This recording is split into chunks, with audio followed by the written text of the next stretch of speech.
नमस्कार, स्वागत है आपका। आप देख रहे हैं लंच ब्रेक। आपके साथ हूं मैं नेहा बाथम। देश की आर्थिक राजधानी मुंबई, जी हां, डबल आफत वहां है, क्योंकि एक और भीषण आग में कोरोना से 10 मरीजों की जान चली गई है, तो वहीं दूसरी ओर कोरोना के बढ़ते मामलों ने एक बार फिर लॉकडाउन की आहट दिखने लगी है। महाराष्ट्र के डिप्टी सीएम अजीत पवार ने लोगों को 2 अप्रैल तक का अल्टीमेटम दिया है। कहा है कि सारे नियमों का पालन अगर नहीं किया गया, मास्क नहीं लगाए गए और केसेस पर अंकुश नहीं लगा, तो महाराष्ट्र में संपूर्ण लॉकडाउन लगाने की नौबत आ सकती है। उधर दूसरी तस्वीर में हम आपको दिखा रहे हैं कैसे कल देर रात लगी इस आग में अब 10 मरीजों की जान चली गई है। ज्यादातर मरीज जो थे वो वेंटिलेटर पर बताए जा रहे हैं, जिनको इस अस्पताल की आग से नहीं बचाया जा सका।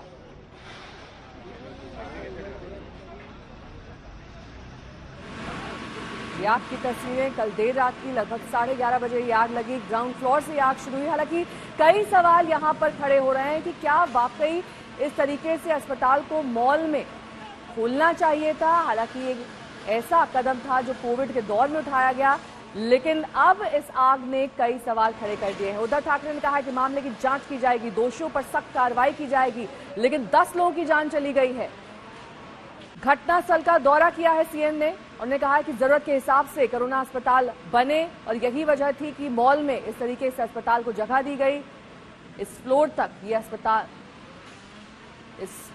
पर यह अस्पताल मौजूद था, जहां पर ज्यादातर कोविड पेशेंट्स ही थे, ऐसी जानकारी मिल रही है। और ये तस्वीर आप देखिए उस वक्त की जब सीएम उद्धव ठाकरे वहां पर घटनास्थल का दौरा करने पहुंचे, और अभी तक आग पर नहीं काबू पाया जा सका है, ये अपडेट मिल रहा है।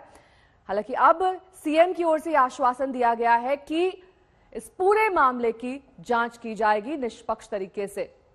आग मॉल के नीचे से फैली, और जब दौरा किया वहां पर अधिकारियों से बातचीत की तो उन्होंने कहा कि जो दोषी हैं उन पर सख्त कार्रवाई होगी। अब से कुछ ही देर पहले सीएम यहां पर पहुंचे। उन्होंने जानकारी भी दी कि ज्यादातर लोग, जो 10 लोग जिनका आंकड़ा सामने आ रहा है, उनमें वो मरीज थे जो कि वेंटिलेटर पर थे। कल जो यहाँ हादसा हुआ, दुर्घटना हुई, पिछले 1 साल से हम कोरोना से लड़ रहे हैं। पिछले साल जब कोरोना की शुरुआत हुई तो बेड्स नहीं मिल रहे थे, ऑक्सीजन नहीं मिल रहा था, वेंटिलेटर्स नहीं मिल रहे थे। इसलिए हम सारे लोगों ने इकट्ठा होकर कोरोना के साथ लड़ाई करने की शुरुआत की। और लड़ाई करने के लिए आपको ये भी पता है कि जहाँ भी जरूरत थी वहाँ हमने टेम्पररी हॉस्पिटल्स के लिए इजाजत दी, क्योंकि देनी पड़ी। फील्ड हॉस्पिटल्स हो या और कौन से हॉल्स हो, वहाँ हॉस्पिटल के लिए इजाजत देनी पड़ी। वैसे एक टेम्पररी परमिशन इस हॉस्पिटल को दी गई थी। आने वाले 31 तारीख को वो समाप्त होने वाली थी, लेकिन अब आज तारीख 25-26 है, 2-4 दिन पहले दुर्घटना हो गई। एक बात मैं जरूर कहूँगा कि अगर इसमें कुछ किसी की गलती होगी या कुछ भी अनदेखी होगी तो कार्रवाई जरूर होगी। लेकिन फिलहाल जिन लोगों का मृत्यु हुआ है, सारे परिवार की मैं क्षमा मांगता हूँ। फायर ब्रिगेड ने काम जो किया है, अच्छा काम किया है। उन्होंने ज़्यादा से ज़्यादा जो भी वहाँ आपत्तिग्रस्त थे उनको बचाने की कोशिश की, लेकिन कुछ लोग जो वेंटिलेटर्स पे थे उनको हम नहीं बचा सके। उनको शायद शिफ्ट करने के लिए ज़्यादा कुछ तैयारी की आवश्यकता थी, क्योंकि वेंटिलेटर पर अगर कोई हो तो वेंटिलेटर डिस्कनेक्ट करना चाहिए, नहीं करना चाहिए, बहुत ही मामला गंभीर होता है। और इसमें जिन लोगों का मृत्यु हुआ, मुझे कहा गया कि उसमें ज़्यादा करके वेंटिलेटर पर जो लोग थे उनका मृत्यु हुआ है। फिर से मैं उनके परिवार की माफी मांगता हूँ। कॉम्पनसेशन तो जरूर दे देंगे। कॉम्पनसेशन तो फिलहाल जैसे मैंने कहा कि ऐसी कभी कुछ दुर्घटना घटती है तो उसके बाद हम आंखें खुलती है। ऐसी घटना नहीं होनी चाहिए, इसलिए 2 महीने पहले ही मैंने सारे जितने अपने हॉस्पिटल है, आपको याद होगा विदर्भ में एक ऐसी घटना हुई थी, और उस वक्त मैंने सब पूरे महाराष्ट्र के जितने सारे हॉस्पिटल्स है उनको सूचना दी है कि शॉर्ट सर्किट हो, वायरिंग, फायर ऑडिट होना चाहिए। लेकिन ये जो आग लगी वो हॉस्पिटल में नहीं लगी, हॉस्पिटल के नीचे शायद कुछ ऑफिस होगा या दुकान होगा, वहाँ पर लगी और वहाँ से फैल गई है। और फिर से मैं एक बार कहता हूँ, कोरोना का संकट बढ़ रहा है, उस वक्त भी बढ़ रहा था। अपनी जितनी सारी आरोग्य के लिए व्यवस्था है वो उस वक्त कम पड़ रही थी, बेड्स नहीं मिल रहे थे, ऑक्सीजन नहीं मिल रहा था, वेंटिलेटर्स नहीं मिल रहे थे। इसलिए जहां भी आवश्यकता थी और आवश्यकता है वहां कुछ संस्थाएं आगे आई और उनको इजाजत देनी पड़ी। यहाँ भी हॉस्पिटल का जो काम चल रहा था उसका भी आप रिपोर्ट लेंगे तो जो मुझे जानकारी मिली है कि हॉस्पिटल का काम ठीक चल रहा था, लेकिन आग लगी है वो इसके नीचे जो दुकान होंगे या ऑफिस होंगे वहां लगी है। और ज्यादा जानकारी के साथ मेरे सहयोगी पंकज उपाध्याय इस वक्त मुंबई से जुड़ गए हैं। पंकज, आप सुबह से इस घटना को कवर कर रहे हैं। एनओसी नहीं लिया गया, ये बात स्पष्ट है, लेकिन अब मुख्यमंत्री कह रहे हैं कि टेम्पररी एनओसी था, 31 मार्च को वो खत्म होना था। और एक बात का और जिक्र उन्होंने किया जो बेहद महत्वपूर्ण है। उन्होंने कहा कि विदर्भ की घटना से संज्ञान लेते हुए उन तमाम हॉस्पिटल्स के लिए इंश्योर किया जाना था कि वहां पर वायरिंग ठीक ठाक हो। हालांकि अभी भी वजहों का पता साफ नहीं हो पाया है। मॉल में हॉस्पिटल की परमिशन कहां तक सही है?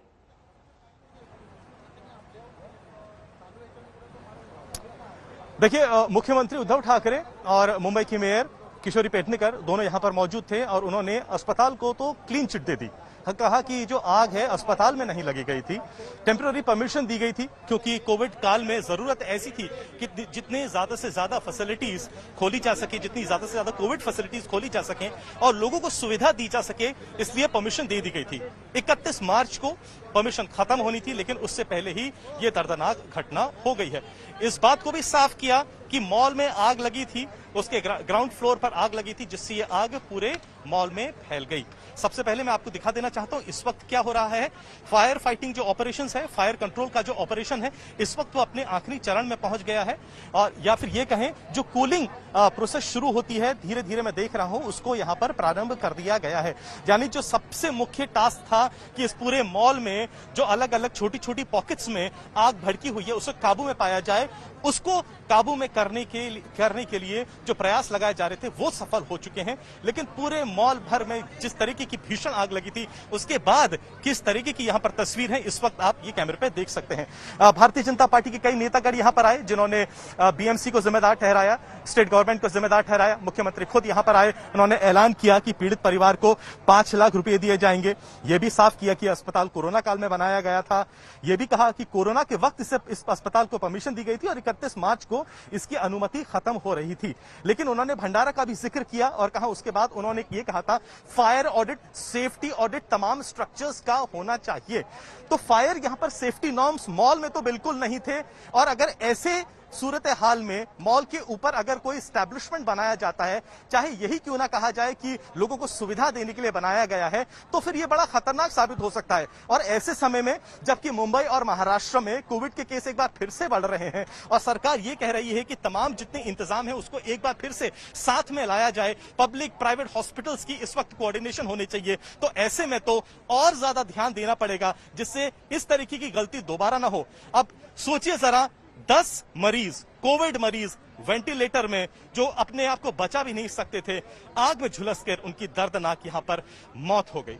जी, बेहद दुर्भाग्यपूर्ण ये घटना पंकज, और जिस तरीके से आप हालात की जानकारी दे रहे हैं, कई और ऐसे अस्पताल हो सकते हैं इस वक्त भी मुंबई और मुंबई क्यों देश भर में जहां पर कोविड के चलते क्योंकि मरीजों की संख्या बढ़ रही थी, कई ऐसे टेम्पररी स्ट्रक्चर्स बनाए गए थे हॉस्पिटल्स के जहां पर नियमों को ताक पर रखा गया। और उसका एक उदाहरण हमने आज यहां पर देख लिया है, 10 मरीजों की दर्दनाक तरीके से मौत हो गई। क्या एक बार फिर से वहां के सिस्टम को रिव्यू किया जाएगा, ये पता लगाया जाएगा कि क्या ऐसे और स्ट्रक्चर्स है मुंबई में जो मौजूद है? जी हाँ, बिल्कुल। यहाँ पर जैसा कि मैंने कहा कि मेयर आई थी, किशोरी पेडनेकर आई, उन्होंने कहा कि इन्वेस्टिगेशन जरूर करी जाएगी और तमाम मुंबई में जितने वार्ड्स हैं उन वार्ड्स में चाहे वो पब्लिक हॉस्पिटल हैं, प्राइवेट हॉस्पिटल हैं, ये मेकशिफ्ट हॉस्पिटल्स हैं, उस वार्ड में जो फायर ऑफिसर हैं वो अब जाएंगे, इंस्पेक्ट करेंगे कि फायर कंप्लायंसेस अपनी जगह बिल्कुल अच्छी तरीके से दुरुस्त है या नहीं है। तमाम ऐसी जगह, चाहे वो मॉल हो या कोई और स्ट्रक्चर हो या कोई और एस्टेब्लिशमेंट इंस्टीट्यूशन हो जिसके ऊपर या आसपास इस तरीके के मेकशिफ्ट कोविड फैसिलिटीज बनी है, क्या वो खतरनाक तो नहीं है, इसका जायजा लिया जाएगा, रिपोर्ट तैयार करी जाएगी और एडमिनिस्ट्रेशन को दिया जाएगा। लेकिन इसके ऊपर विपक्ष ने, भारतीय जनता पार्टी ने बड़े सवाल खड़े किए हैं क्योंकि सुबह किशोरी पेडनेकर ने कहा था कि मॉल के ऊपर इस तरीके का स्ट्रक्चर आया है, वो खुद हैरान है। मुंबई के कोविड अस्पताल में रात 12 बजे आग लगी। 12 घंटे बाद आग की लपटें उठती रहीं। पूरी रिपोर्ट देखिए।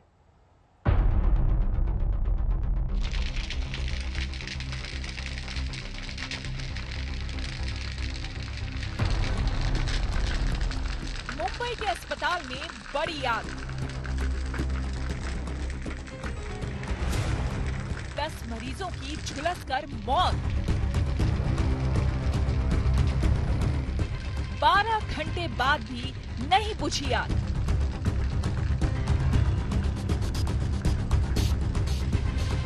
मॉल में अस्पताल, उठे बड़े सवाल।